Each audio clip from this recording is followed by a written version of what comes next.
Avant de plonger dans cette histoire incroyable, pensez à vous abonner à la chaîne et à activer la cloche. Ici, chaque récit a quelque chose à dire, et vous ne voudrez pas en manquer un seul. La pluie tombait en fines gouttes sur les pavés de la ville, rendant les rues glissantes et dangereuses. Dans ce décor gris et humide, un homme au visage marqué par la fatigue et la vie difficile poussait son chariot de nettoyage. C'était un concierge célibataire, père d'un petit garçon qu'il élevait seul. Il connaissait la vie de lutte et de sacrifice mieux que quiconque. Au même moment, dans une limousine noire étincelante, une Aston Martin s'arrêtait devant un immeuble modeste. À l'intérieur, une femme en tailleur élégant, PDG d'une grande entreprise, ajustait son sac de créatrice et regardait la pluie tomber avec impatience. Elle ne se doutait pas que sa journée allait basculer. Soudain, un homme surgit de l'ombre, le visage masqué et le regard violent. Avant qu'elle n'ait le temps de réagir, il se jeta sur elle. Le concierge, qui passait justement à ce moment-là pour sa ronde, se précipita sans réfléchir.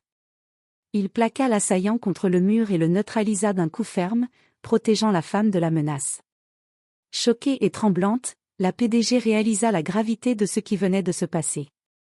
Dans un geste impulsif, elle descendit de son Aston Martin, contre toute logique, garait sa voiture de luxe juste devant l'immeuble du concierge. C'était comme si elle voulait rendre hommage à son courage ou peut-être établir un lien qui allait changer leur vie à tous les deux.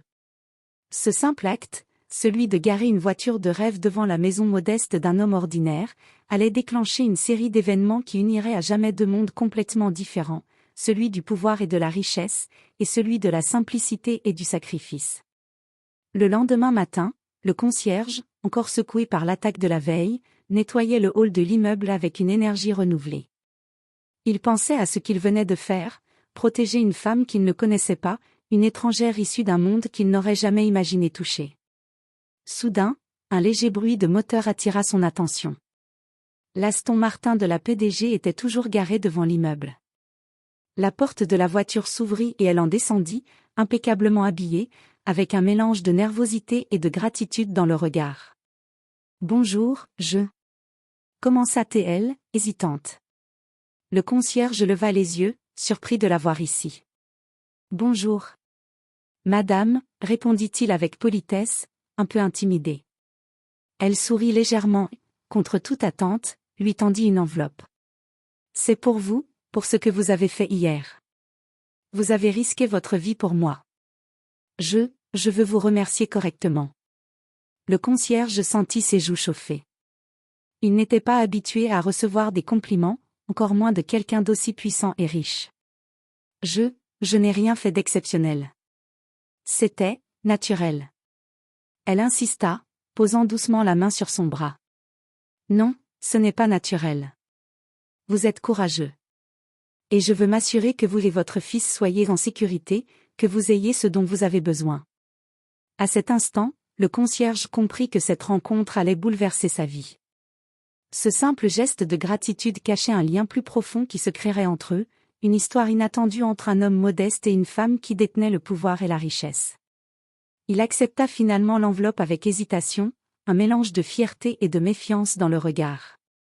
Mais au fond, il savait que sa vie venait de basculer, et qu'il n'y aurait pas de retour en arrière. Les jours suivants, le concierge continuait sa routine quotidienne, nettoyage des couloirs, entretien des machines et attention constante à son fils. Pourtant, l'enveloppe de la PDG ne quittait jamais son esprit.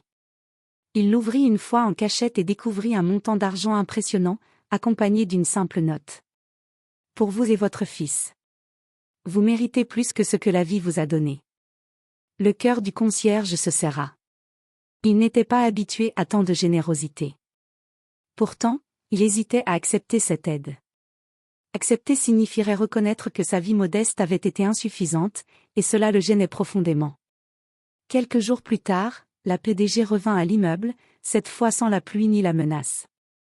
Elle s'arrêta devant le concierge et son fils, qui jouaient sur le trottoir. Son regard s'adoucit. « Bonjour, dit-elle calmement.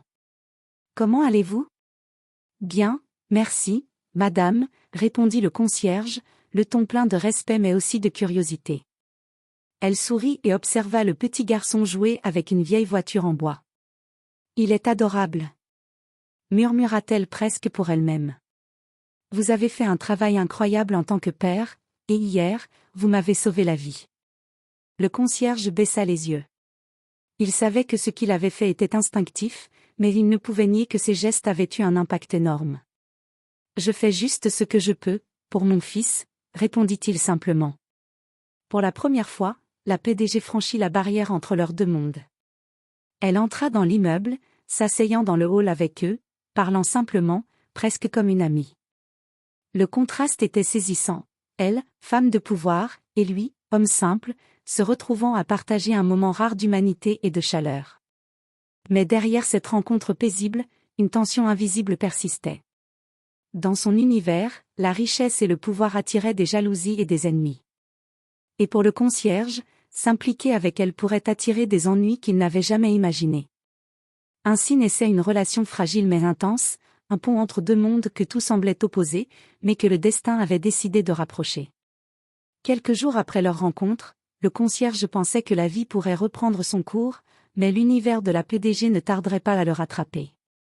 Un après-midi, alors qu'il rentrait chez lui avec son fils, il aperçut une silhouette étrange qui le suivait à distance. La PDG, de son côté, recevait des messages inquiétants au bureau, des menaces anonymes, des avertissements qu'elle ne pouvait ignorer.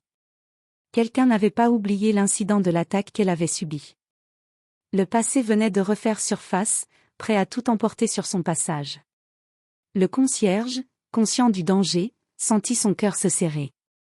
Il ne pouvait laisser son fils ou cette femme qu'il commençait à respecter se retrouver en danger. Il faut que je fasse quelque chose, murmura-t-il, déterminé. Le soir même, alors qu'il rentrait du travail, il remarqua un véhicule garé près de son immeuble, avec les vitres teintées et l'air suspect. Son instinct le mit immédiatement en alerte. Il entra rapidement avec son fils et verrouilla la porte. Quelques instants plus tard, un appel inattendu de la PDG résonna sur son téléphone. Vous devez faire attention, quelqu'un vous observe. Le concierge sentit une vague de panique, mais il refoula ses émotions. Il savait qu'il devait rester fort. Merci, je vais protéger ma famille, répondit-il calmement, la voix ferme malgré l'inquiétude qui le rongeait. Cette nuit-là, le concierge ne dormit pas. Il prépara son appartement, vérifia chaque porte et fenêtre, et se tint prêt à intervenir au moindre signe de danger. Pour la première fois, il réalisa que son acte héroïque ne l'avait pas seulement rapproché de la PDG, mais avait aussi attiré sur lui des ennuis qui pouvaient mettre leur vie en péril. Le lendemain, la PDG décida de franchir un pas audacieux. Elle se rendit elle-même chez le concierge, non plus pour le remercier, mais pour lui montrer qu'elle était prête à l'aider à affronter les dangers qui approchaient. Deux mondes si différents allaient devoir s'unir pour survivre. Et dans cette union inattendue, le destin commençait à tisser une toile dont personne ne pouvait encore deviner l'issue. Le jour suivant, le concierge sentit que l'air autour de lui était devenu électrique. Chaque bruit dans l'immeuble, chaque ombre dans le couloir semblait suspecte. Son instinct de protecteur était en alerte maximale. Son fils, inconscient du danger, jouait dans le salon avec ses jouets, mais le concierge savait que la menace pouvait surgir à tout moment. Soudain, un bruit sourd à l'extérieur attira son attention. À travers la fenêtre, il aperçut deux hommes encapuchonnés en train de rôder près de l'entrée de l'immeuble. Sans hésiter, il prit son fils et se cacha derrière la porte, scrutant chaque mouvement.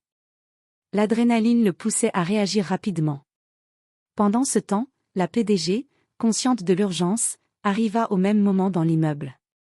Elle avait pris un risque énorme, mais elle ne pouvait pas laisser l'homme qui l'avait protégé seul face au danger. « Restez derrière moi », dit-elle au concierge, sa voix ferme mais teintée d'inquiétude. Les hommes encapuchonnés tentèrent de forcer la porte de l'immeuble. Le concierge, fort de sa détermination et de son courage, se précipita pour les bloquer, utilisant tout ce qu'il avait sous la main pour les repousser. La PDG, bien que surprise, l'aida à les immobiliser, montrant qu'elle n'était pas seulement une victime, mais une alliée capable de se battre pour sa survie.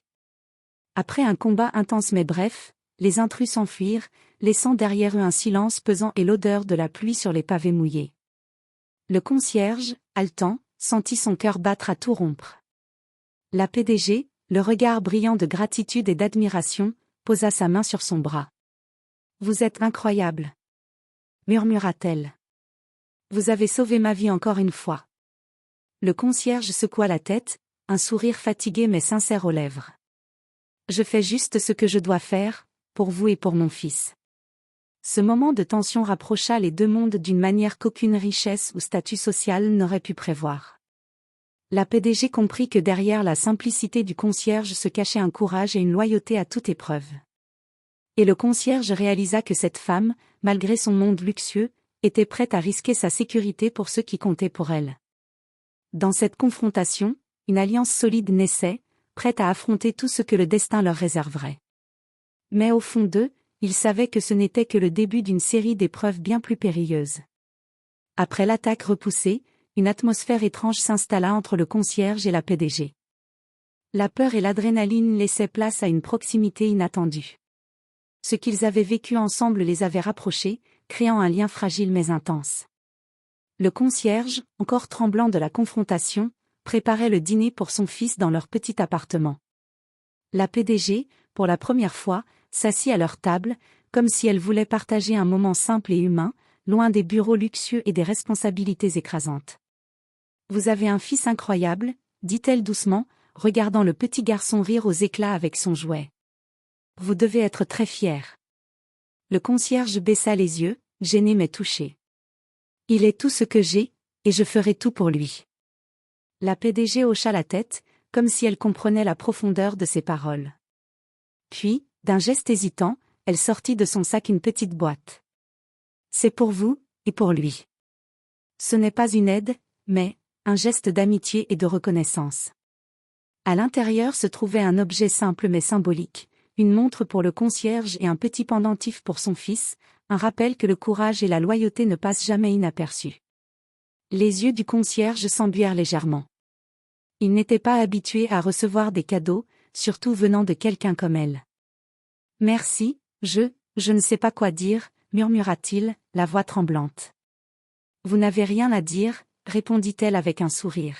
« Juste, continuez à être vous-même. » Ce moment, simple mais chargé d'émotion, marqua un tournant dans leur relation.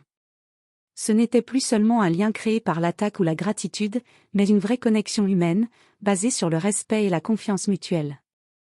Pour la première fois depuis longtemps, le concierge sentit qu'il n'était pas seul dans ce monde. Et pour la PDG, ce petit appartement modeste et ses moments partagés révélaient une humanité qu'aucune salle de conseil ou réunion d'affaires ne pourrait jamais lui offrir. Mais au fond de leur esprit, tous deux savaient que la paix serait éphémère. Le danger rôdait toujours à l'extérieur, prêt à frapper à nouveau, et leur lien, fragile mais précieux, allait bientôt être mis à l'épreuve de manière encore plus intense. Quelques jours après le dîner partagé, le concierge commençait à sentir que le calme n'était qu'illusoire. Les menaces anonymes contre la PDG avaient repris, plus directes cette fois, et il savait que son rôle de protecteur allait être plus important que jamais.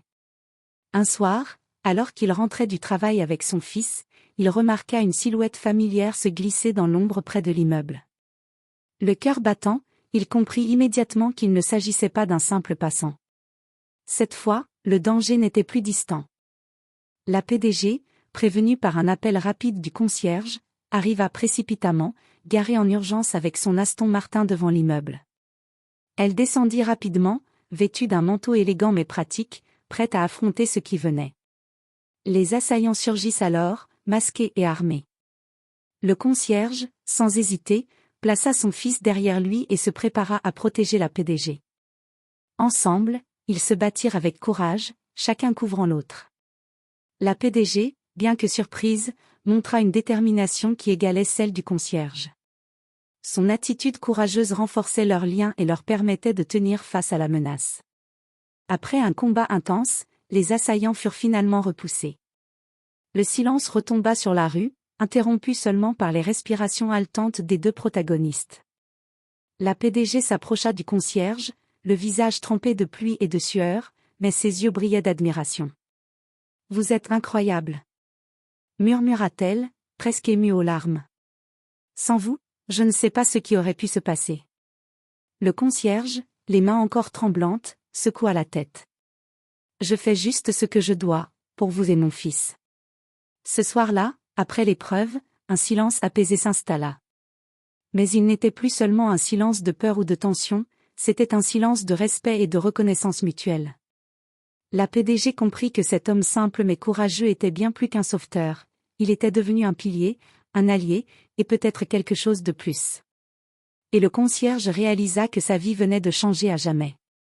Il n'était plus seulement un père célibataire et un concierge, il faisait maintenant partie d'une histoire plus grande, où le courage, l'humanité et l'affection pouvaient transcender les mondes les plus opposés. Leur destin, désormais lié, commençait à s'écrire avec une intensité nouvelle, prête à affronter tous les obstacles que la vie leur réservait.